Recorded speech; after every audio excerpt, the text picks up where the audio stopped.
ateekebwa okutta omugwira oba bosi we mu ggwanga lya Syria. Omukyago bayita Vicky ali nnyo ku butambi nga balaga nti bambi bagamba yatta mukama we ate naye ne bamulaga mu butambi nti ng'agamba nti naye mukama we yali amugambye nti nange nkuwadde obutwa kati naye agamba kale katufe ffenna. Ekyo kiraga frustration bwe kiba nga kituufu kyaliyo. Kiraga nti bano bannayuganda tebalina buddukiro. Nze ndudde wano ku parliament nga nzijukiza gavumenti ministry eya gender, ministry ya foreign affairs ne gavumenti okutwalira wamu bateese negana amawanga tufune endagaano ku bakozi. Munnayuganda abe nga baba agenza okukolera ebweru afuna obukuumi mu mateeka n'okumanya eddembe lye nti akola atya waba asanze okusoomoozebwa. Niba ne tutuuse mu kaseera nga bannayuganda tabana wakuddukira talina kyakukola. Kati ngono onaabye kakatambi kebandaze aka Vicky akagamba nti Vicky yabadde ayogera bwetaba AI nga yabadde ayogera ng'agamba ye tiyabadde na kyakola n'agamba kanfene mukama wange n'amala naganzirukirewa. Kiraga talina simu yakuba, talina wakuddukira. Tugera okulya aboogera mu ministry ya gender ne Labour n'aboogera mu foreign affairs nga bagamba nti abo bagenda byabwe bagenda awatali makampani. Obwo obugayaavu mu kuwa comment ne statement ng'oli mu ministry ya gender ne Labour nga mwe mulayisinsi nga amakampani lwaki muli batemu basajjamu aba ministry ya gender ne Labour. Munnayuganda n'agenda nga alina okusoomoozebwa n'odda mu kubalaata nti bamanyi nga bwe bagenda. Bwe kuba kukusa kw'abantu gavumenti yevunaanyizibwa ku nsalosalo z'eggwanga boundaries. Munnayuganda akola atya? Babakukusa babayisa ku nsalosalo gavumenti yevunaanyizibwa. Abagenda ebweru w'eggwanga amakampani gavumenti ministry ya gender ne Labour be babalayisinsinga kati munnansi akola atya? N'endagaano ze tubaleka ku pressure nkole endagaano ku bakozi temuzikoze. Newe muzikoze muzikwese kuba kati tebwebuuza na ku bano ba victim abakozi abakolera ebweru w'eggwanga. Essaawa eyo twali tusuubira nti gavumenti erina obuvunaanyizibwa n'ensa bandibadde basindise n'abakonsula abaffe abali ku embassy zaffe eyo mu region bagende bakyalire munnayuganda ono Vicky waali balabe embeera gy'ayisibwamu ye ali mu mbeera ntuufu. Nze naliko emabega kaawo mu ggwanga mu Sakaani emu mu Saudi nga bayo bannayuganda nga kinabo mukaga nga baagwa eddalu watya nga noono yabadde atabuseemu. Ani agenda omuwolereza? Ani agenda omulowoozaako omufunira looyo oba puliida? Kati bingi nnyo ebikolebwa kyakusatu. Ani asindikibwa mu kooti zino ng'awozesebwa ku lwa embassy ya Uganda? Butuulya ansa ez'obugayaavu ze zawulidde mu ministry ya gender ne Labour ne ministry ya foreign affairs okusigala nga ekyasirise. Ani agenda okwogerera munnayuganda? Kubanga muntegeera mu nzirukanya y'amawanga n'amawanga munnansi w'ensi asobola n'okusingisibwa omusango ne bateesa ekibonerezo akisaavingire mu nsi ye. Basobola n'okumusabira pardon oba ekisonyiwo nga gumusinze. Ne bano abatandise okwogera n'obugayaavu nti beetwala bokka be bamanyi gye baayita baba nga abasaddaase bannayuganda. Bannaye mwe abali mu ministry ya gender ne Labour abali mu foreign affairs mwe abaddukanya gavumenti ya Uganda mufune ku kisa n'obuntu bulamu. Munnayuganda ng'ono Katono Vicky ye ensonga eyavuddeyo mulimu like nerabibwa newulirwa naye muli bamale kumutugumbula muloke muveeyo. Abaffe bannayuganda bangi abasingisibwa emisango nga balindiridde kuttibwa mawanga g'ebweru tewali abafuddeko.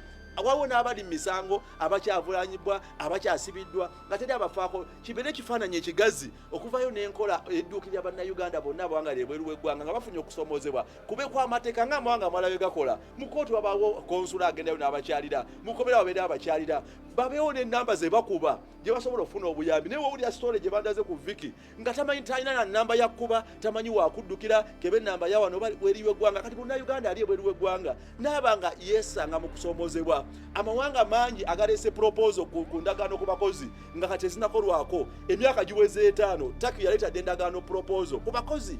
Gavumenti ya Uganda ministry ya gender baafuka kyesirikidde tebagigobereranga. Endagaano ku bakozi ne UAE tenaba kuteekebwa mu nkola wadde egobererwa. Endagaano ze bazza obujja ne Saudi Arabia tebeebuuza ku bakadaama abasinga baleeri batolosi adduka ku mulimu tasobola fuluma ne basigala mu mbeera ya frustration nga tebalina kyakuzzaako. Ani agenda obabeererawo? So tudimanga gavumenti ekole ekyesobola kyonna okulikinga okutuukira okumanya ekigenda mu maaso ku bano bannayuganda omuli ne Vicky n'okulaba kye bandisaanye okukola oba oliawo okumudduukirira mu nkola ey'amateeka. Naye nammwe bannayuganda bawanga lyebweru w'eggwanga wakati w'okusoomoozebwa kwonna mbasaba n'obuwombeefu wakati w'ebibanyigiriza obutatwalira amateeka mu ngalo wakati w'embeera zonna ffe tugasigala nga tulwana okulaba nga eddembe lyammwe n'amaloboozi gammwe tugoogerako era tugaamplifying nga nkimanyi wenjogera olwaleero bannayuganda abasukka 3 bampeereza messages nti bali staaka mu Cambodia tewali ayamba. Bannayuganda abali staaka mu Syria ene wali Vicky bampereza abasuka mwata ne banga bekukumye mwembase ya Nigeria mu Damascus no za Syria bije bekwese kwate tunyayo embassy tebalina ayamba amawanga mangi banayogana gye bali nga bali mu kubunda abona ne kubona ministry ya gender mu vunanzi bakubakozi mu license na company temwate twaga mufuke kyesirikidde n'okuwa answers ekigayavu nti bakusibwa nga mu license nga company nga mu license nga company agabatwala ate buli agende ebweru mumujjako sente kyakubiri ministry ya foreign affairs mu mudukanya embassy zaffe walina okubawo bano ba consul bakola ki era lwaki tebakyalira bana abana Uganda basomozebwa kati abekwese mu embassy ya Uganda mu Syria nabo mulinda bamale kwekyawa ne ndakubiza abana Uganda gye muri wakati w'embeera zo zonna musigale buli omu ngaddukirira munne nga mubudabuda mu bana Uganda buno obutambi bwemutera okulaba ku TikTok ku Facebook nga abawala bakaba byaddala. راح تمثلي الآن الجريمة راح تنفذيها بهالمكان هذا. I was here, I was very sick, totally sick. She told me, Vicky, don't touch this thing and don't pick anything in Barat because you've already poisoned. I don't know what I'm going to tell you people. I'm sorry.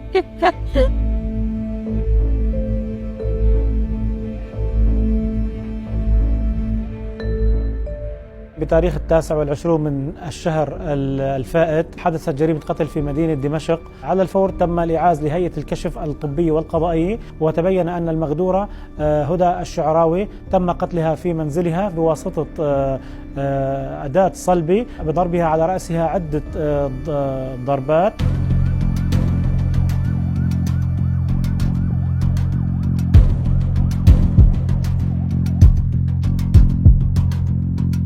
Okay. If I die when I'm telling you the truth that I'm the one who... كم المدة اللي أنت صار لك عم تشتغلي عند الأستاذة هدى فيها هون بالمنزل؟ وهل تقيمي أنت وياها بمفردكم بالمنزل أم في حدا معكم؟ October last year. Yeah, at night we stay with her only. شو كان الدافع لحتى ارتكبت جريمة القتل وقتلت الأستاذة هدى؟ يعني ما هو الدافع لارتكاب هذه الجريمة؟ شو السبب؟ What is your motivation that make you kill Madame Huda? Because she told me that, Vicky, don't pick anything in Barat, you have already poisoned. She was sitting there. That is where I'm sitting. اسألنا إياها كيف دخلت عليها وقتلتها؟ That night, by the time I did this, we remained only two because the son was staying here at around midnight.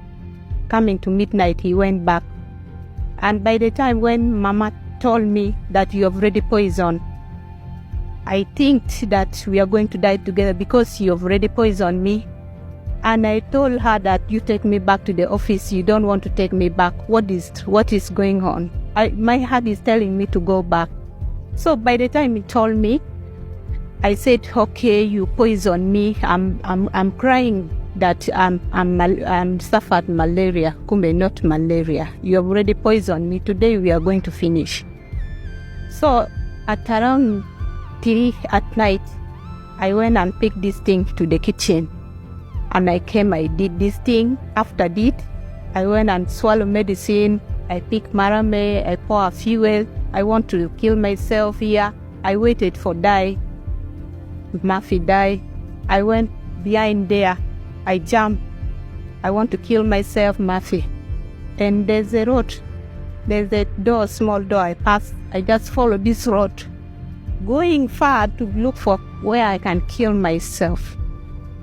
So I went up there where there's war.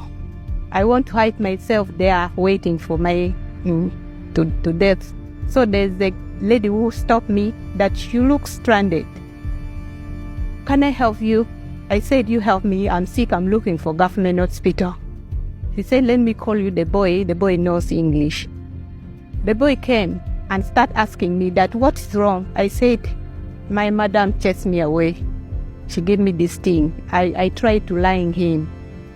So she told me that I'm going to take you to the hospital, but I'll call police.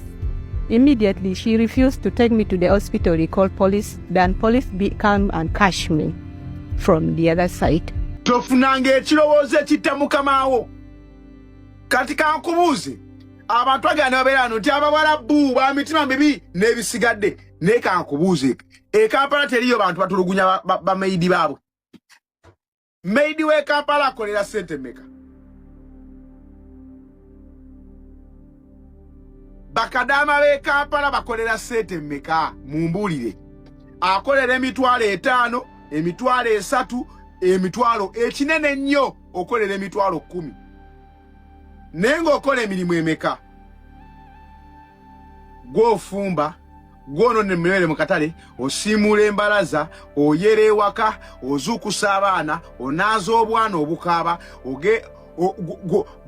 omusajja we waka gwe gwasabako n'ebisigadde onfuna bulungi kati gwe just imagine omuntu obanga anokolera emitwalo 5 oliwo abakuwa emitwalo 9 gubagambye asobola okugamba emirimu egikka wansi wagiri gyokola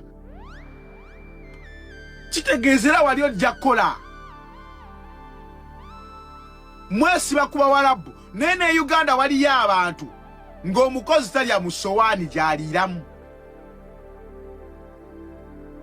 ng'omukazi bamufumbira emmere eyiye talya ku ya mukama we ne Kampala gyebiri ne Bulaaya eyo mu bakadama bwolaba waliyo kadama nga ayina mukama we ate nga amwagala nnyo nga buli kimu akimuwa nze nina omuwala ano kadama nadde njogera naye I think 2 days ago ngayagala kusindika obukaddaga simanyiza n'oka kwali ngayagala kusindika miliyoni aga ne mugambe ezo miliyoni 2 okimanyi nti eyo contract ya muntu mukama wa musasula bulungi amwane bonus bovano n'ogenda mu Buwarabu kisobokera ddala okusanga bosi omulungi oba okusanga bosi obubi kati nga bojjamu empale n'owaako omusajja nga tomanyi kasoloke wekenkana genda nga okimanyi kyonna ky'osanzeeyo kyekyo tulina ng'egyo nga mambu nanyiize nnyo neetuuka n'okukubakuba omuntu omutwe ngubetente mutte ikuwulira wano waliwo bakadama just teboogera naye ng'ayina mukama we ng'amwagala nnyo just goyina omukisa omubi mukama wo gwasisinkana mukama wo musiru nyono mwana ya akatambika kamazeko pulani na munemuku nemukuba nanzijukiza waliwo akatambike nalaba akabasajja abatta omusajja wa boda mu ndeeba ne bamutuga we bati nga bali ku piki ne bamubako piki polisi yabakwata ne bazaayo ku siini omusajja wa boda namugamba tulage ng'egyo wakikoze oboda nagamba namukutte ne mukwata wano ne mwalula ne muteeka wano we bati nenzijjayo ennyondo ne mukubamu obuyondo buna owulya bwagamba mbunaamukubamu obuyondo obwa buna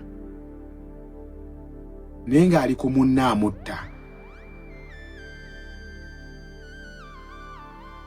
kati bwe nalabye ono omwana ng'annyonnyola engeri yabadde abetenta omutwe gwa boosi we ye vidiyo eyanzijidde mu bwongo nze sigenda kwogera bye mwagala kuwulira era gwe alowooza nti buli kimu tulina okinoonyezaamu simpase vidiyo giyiteko buyisi omuwala yasse mukama we naye bagenda kumutta buli mulimu nampeera mulemye okweyisa obulungi ku kyeyo olw'okuba mwafuna ababayita abaana ogukazi ogukulu n'ogusajja ogukulu n'olaba nga gukola ebyekigega bagenda ne bagawa emirimu ne gatandika okweyisa obubi ne gajjayo empisa embi ezitalina we zaali zibadde mukama we yakuleeta kulabirira mwana mukadde naye n'omutulugunya ng'olinga atakimanyi nti gwegwa omulimu ogukusasuza mutuli pulezidenti nze bubi agayisa agakyafu bantu mmwe abagenda ku kyeyo mwerabira ennaku yammwe n'oyagala okukikinala ku mukamaawo tolina kyoli oli mukomba bookisi oli awo sigaalo vunnamira mukamaawo mugondere tolina kyoli maka ga muntu mulemye okukuuma empisa n'okubeera abawombeefu mukuuma obulamu n'okwikinala ku mukamaawo mwabavuma mwetwalira waggulu empisa n'obukyafu obubajjudde kati ffenna tubeere wano ku simpase nti yasse mukamaawe mbu justice for what bw'oba tokozesanga ku awusimeidi gw'atalina busungu naye njagala katonda naawe akuwa obuyinza akuwa obusobozi omuteekeko mu maka go wadde wane Uganda bakkubire nti alese abaana abo ku muzigo nga wamusasudde n'emmere wagireseewo nga tagambye nagamba nti anti leero ŋŋenda bwoba tokozesanga kwa housemaid gwa atamanyi buchafu bwa mpisa bubalimu naye nga kitemutegeere ennaku yammwe kitotegeere ennaku yammwe nti najja kunoonya 10 kimweki kinaza kubakama bammwe kati ekyo bagenda kukitta mbabuulira mukikinalo olw'okuba mwafuna babayita abaana n'olaba ogukazi ogukulu myaka 3 naawe oli mwana ne mukola ebyekiziga temufuga busungu mwetwalira waggulu toyina kyoli eri mukamaawo oli awo sigalo oli mukomba box munywere mutereere mu bulamu mubeere bakkakkamu musobole okukola mu buuka amadaala naye omusanga akikinala kitwakiri mwebwe abasinze n'okwereetera ebizibu bino abantu bonna abaconcentratinze ne bakkiriza kye bali ne babeera beewombeefu eri bakama baabwe bamazeeko ne mwabafunya mukama waayo gedde omuzeemu bino mwetwalira waggulu lwaki obeera waggulu mu maka g'omuntu lwaki oyagala okubeera important mu maka g'omuntu lwaki togenda mu maka go kati mbutusimpasayizinge mbu yasse mukama we tubeere kuno ku bizibu bye tulina nga bannayuganda ku bantu be tulina ebweru abeetaaga justice abalwadde tudde ne ku muntu eyakoze omusango ekyo tetugenda kukibeeramu mweyise bulungi ku mirimu mubike kugayisa gammwe agakyafu bannayuganda mulekeraawo okwetwalira waggulu mu maka g'abantu ne ku mirimu gy'abantu gwe bw'oba owulira oweera nnyo sigala wannyogo oba mu bufumbo mugenda ne mutuuka ebweru ne mukikinala ku bantu ne mubafuukira ekizibu ne mumaliriza ng'obulamu mubumazeewo. Tumzungumzie Vicky Ajoki, mwanadada kutoka Uganda ambaye kwa sasa hivi anashikiliwa kwa kesi ya mauaji baada ya kumuua bosi wake ambapo yeye alikuwa anafanya kazi kama dada wa ndani huko Syria. Umeisikia hii story? Kama hujawahi kusikia au umewahi kusikia and you need to know more, then keep listening. Hola, mambo vipi watu wangu? Mfile mko poa, mimi niko safi kabisa. Tuendelee na story ya Vicky Ajoki. Mtanisamee leo mic yangu imesumbua, so we're gonna move on without a mic. I know there'll be a lot of background noises. Vicky Ajoki ni mwanadada ambaye inasemekana ana miaka 34. Yeye nationality yake au asili yake ni mtu wa Uganda. Amekwenda Syria kwa ajili ya kutafuta maisha na akaenda huko kama mfanyakazi wa ndani ambaye alikuwa anafanya kazi nyumbani kwa mwanamama anaitwa Huda ambaye huko Syria anajulikana kwa sababu yeye ni muigizaji. Anaigiza katika series za Kisyria huko, anaofuatilia wanazijua, na hivi karibuni ametoka kuigiza pia series mpya ambayo ilishatokaga sio muda. Huyu mwanamama tunamuita mwanamama kwa sababu sio binti mdogo, ni mama mtu mzima mwenye miaka 70 mpaka 80 hivi, kwa umri wake umeenda. Na Vicky Ajoki alikuwa anafanya kazi kwenye nyumba ya huyo mama. Sasa siku moja hivi 911 au polisi walipopigiwa kaambiwa kuna mfanyakazi tunamuona hapa, kuna mdada tunamuona barabarani yuko kidogo suspicious, ameomba msaada wetu, anasema kwamba tajiri yake kamfukuza. Kwa hiyo tulikuwa tunaomba na nyinyi mtusaidie. Polisi wamefika pale, wamemchukua Vicky, wakaondoka naye. Kuondoka naye, habari hiyo ikapatana pamoja na habari ya mwanae Huda ambaye alipiga polisi na akisema kwamba naombeni mnisaidie, nimemkuta mama yangu kitandani akiwa amelala kwa ubavu lakini amejaa damu na amejeruhiwa. Kwa hiyo ilibidi Vicky aendelee kushikiliwa. Baada ya kuunganisha mambo mawili haya, ikajulikana kwamba Vicky ni mfanyakazi wa Huda, hivyo akawa mshtumiwa wa kwanza wa mauaji ya Huda. Huda alipelekwa hospitali na akajulikana kwamba ameshafariki. Kabla ya Vicky kusema chochote, mambo mengi alikuwa yanatoka kutokea Uganda kwa sababu hiyo taarifa ilikuwa imeshasapakaa kwenye mitandao, kwenye mataarifa ya habari. Why? Because Huda alikuwa mtu maarufu, kwa kifo chake kilimake headlines. Kwa hiyo kujulikana na ikasemekana kwamba mshtukiwa wa kwanza au mtu ambaye anaonekana ni mtu ambaye amemuua ni mfanyakazi. Everyone in the internet, kwa hiyo kulikuwa kuna side mbili. Kulikuwa kuna side ya Waarabu wenyewe ambapo walikuwa na frame kama watu weusi tuna roho mbaya, watu weusi wanamsema kwamba Vicky amemuua bosi wake kwa ajili ya mali, fedha, gold na vitu tofauti tofauti. Alafu kwa kuna side hii ya huku Afrika ambapo nchi za Afrika na hususan wa Uganda wenyewe walikuwa wanasema kwamba Vicky hajaua, amesingiziwa na kwamba wanahitaji mwanadada huyo apate haki yake. Lakini hiyo mambo yote hayo yakawa shaken badala ya Vicky kuchukuliwa na kupelekwa kwenye sehemu ambayo amefariki Huda. Kwa alimchukua akampeleka kule nyumbani na akaanza mwenyewe kujielezea. English ya Vicky haipo vizuri, yuko broken, so nilikuwa najitahidi ni translate kile ambacho alikuwa anakisema. Vicky anasema kwamba yeye na Huda walikuwa wanaishi vizuri tu, lakini ugomvi wao. Abalungi abatuuliriza era abatulaba olunaku olwaleero tuchaddeko ewa Sheikh Ashraf Dembe.